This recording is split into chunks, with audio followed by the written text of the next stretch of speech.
চট্টগ্রামের ফটিকছড়ি, মিরসরাই ও ফেনীতে বন্যা দুর্গত কয়েকটি এলাকায় ত্রাণ সহায়তা ও চিকিৎসা সেবা দিয়েছে বিজিসি ট্রাস্ট বিশ্ববিদ্যালয়। এতে অংশ নেন বিশ্ববিদ্যালয়ের কয়েকশো শিক্ষক-শিক্ষার্থী।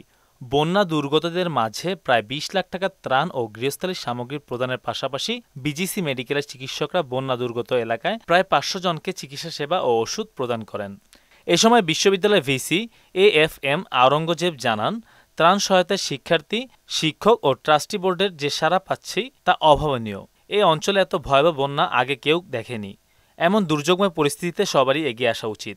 এবারে শিক্ষা নিয়ে আগামীতে আমরা যার যার অবস্থান থেকে মানুষের পাশে দাঁড়াবো। আমরা দেখেছি মিরসরাই, ছাগলনাইয়া, ফটিকছড়ি সহ বিভিন্ন উপজেলার দুর্গম এলাকায় অপেক্ষাকৃত কম ত্রাণ পৌঁছেছে।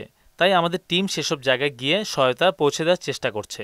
এই সময় খাবারের পাশাপাশি কৃষক, ক্ষুদ্র উদ্যোক্তাদের সহযোগিতায় সবাইকে এগিয়ে আসার আহ্বান জানান তিনি।